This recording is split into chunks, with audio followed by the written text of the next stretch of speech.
Hey everyone, welcome back to the show. It has been a while. I'm back from my hiatus, and it's good to be back. All my friends hate me. No, no, no, at least I hope not. No, today we're diving into a film that really gets into social awkwardness and psychological torment. The 2021 UK drama slash dark comedy, All My Friends Hate Me. Now, if you haven't seen this film, or shit, if you haven't even heard of this film, it would not surprise me whatsoever. Anyone I mention it to, they just turn around and go, what do you mean all your friends hate you? No, no, it's a film. It's a film. Let me break it down for you. Let me set the scene. So this film it centers around a character named Pete, and he's got an upcoming birthday, and he's also planning on reconnecting with some old college friends or university friends, depending on which part of the world you're from. And he's got a weekend set up with them. But what's Pete been doing all these years? Well, he's been volunteering. He's been doing his own thing.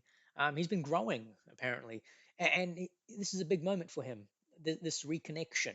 He's expecting a heartfelt reunion for his birthday, but instead he gets a weekend of gaslighting, passive aggressiveness, bizarre mind games, and a growing sense of dread. So with Pete, he's been invited to one of his friends' family's estate in the countryside, to celebrate this reunion slash birthday. And from the moment Pete gets there, the atmosphere is just off. Now the film it walks a fine line between cringe and psychological thriller, and there's a sprinkling of horror throughout the film. It is a bit of a slow burn, so just be prepared for that. The humor, it's not like a slapsticky or one-liners or something like that. It's more raw and uncomfortable. It's really humor that comes from the social interactions. So you're not kind of laughing nervously at moments where Pete is the subject of a joke or an inside joke. And you feel that Pete at times is he just being paranoid or is he overthinking each comment or are his friends actually orchestrating some kind of elaborate, cruel, personal attack on him? So the film it does a great job with giving you just enough plausible deniability to second guess yourself, right along with Pete, because you're seeing the whole world through his eyes, and that makes every interaction a bit more fun, but also like a little daggers being put into you. For me, let's go through some of the positives. The cast. And now, none of these actors are big A-list celebrities. Some of them, have been on some TV shows though, especially in the UK, but they all do a fantastic job. But the real star is Pete. He's played by this guy Tom Staunton. I hope I'm saying that right. The main character, look, he does a perfect job with embodying, a mix of smug idealist, arrogance, cockiness, and his reactions are what sell it. This actor, he smiles, but there's moments where his smile falters and the body language shifting, and he's trying to maintain composure. You feel his pain. You sense, his confusion and the isolation. There's a really good job in playing this character. The supporting cast, the rest of them, also brilliant. They act like they're just, I suppose, just like his friends. Some of them are obnoxious, privileged, they're arrogant. They all have their own dynamics, and the realism is key here because they interact with each other so well. The inside jokes, the history they share together, it just makes Pete feel even more like an outsider. And for the film, the way it's set, where it really just follows this group of five or six people, it does a really great job in just focusing on Pete. Too often, I've seen, films where the main character gets sidelined for extended periods just to build up a supporting character, and it takes away from the main story. So kudos to, the writers, the director of this film for just keeping the focus on Pete and everyone working around him. Now, beyond the laughs and some of the tension, it does get into some social anxiety and imposter syndrome. Pete, is constantly made to feel like, he's moved on, but all his friends are stuck in their old ways, in the old college university dynamic.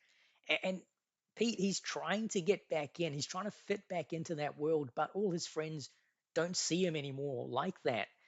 Yeah, yeah. And look, I think another positive is the atmosphere or the setting, I suppose, because it's in the countryside in the UK. I suppose if you've seen Hot Fuzz, think about it in that kind of like, small town in the middle of nowhere kind of thing. You kind of feel isolated and trapped, and it's claustrophobic in a way. So they do a really good job with that environment. Now, I did mention earlier that there's a bit of gaslighting, psychological torment, and it's a bit of a slow burn as well.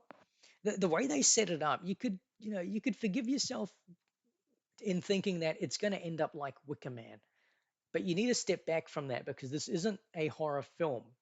Now, there are some unsettling moments, but it isn't a horror film. It's a drama slash dark comedy, okay? And once you get your head around that, I think you'll find this film far more enjoyable. Now, let me just talk about a few of the negatives. There's not many, but what I will say is that there is a line between gaslighting and passive aggressiveness and antagonizing.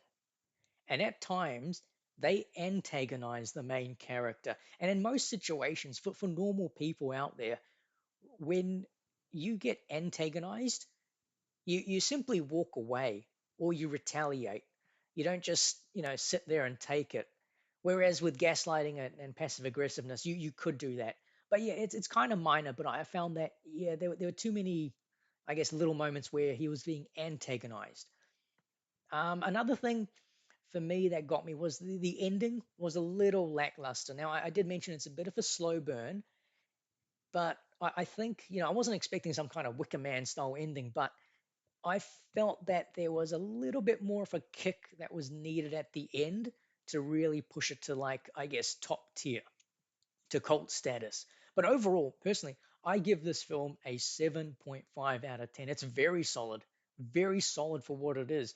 Now, this isn't a film for everyone, and if you're not a fan of uncomfortable humor, gaslighting of characters, this might not be for you. But if you're a fan of dark comedies with a sharp edge and that kind of, gaslighting and movies that have a social setting, well, this could be great. This could be a fantastic watch. I personally think you need to watch it with a group of friends because you always look around at them and you'll be like, "Oh, you're kind of like that. You are like that. I know it." And it can either be very, very enjoyable for you, or it's going to be very, very awkward. Either way, give it a go.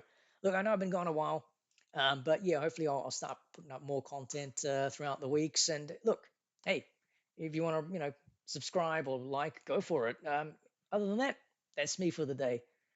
Leftover monkey out. Have a good day.